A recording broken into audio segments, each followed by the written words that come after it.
Thank you. The bicyclist killed in a crash in Cathedral Square was a longtime professor at Marquette University.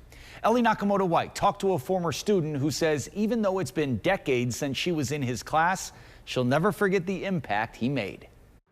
It's just one of those good memories that you have of your college years. Most people can name one teacher they'll never forget. For Catherine Weber, that person is Dr. Raymond Fournelle.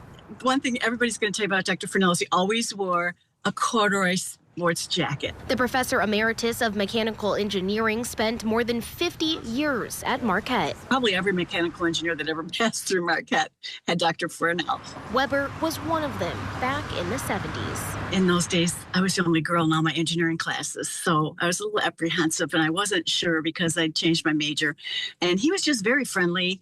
Didn't treat me any differently than anybody else. She last saw him at a reunion a couple decades ago and says he still wore corduroy and a smile. If you think about all those years, over 50 years, all the students he's impacted, and, he kept that up. We would see him again and again, later on in reunions, and he had the same personality and always very encouraging. Fournelle died while riding his bike July 19th. Milwaukee police say he was hit by a Go Right Way bus near Jackson and Kilbourne.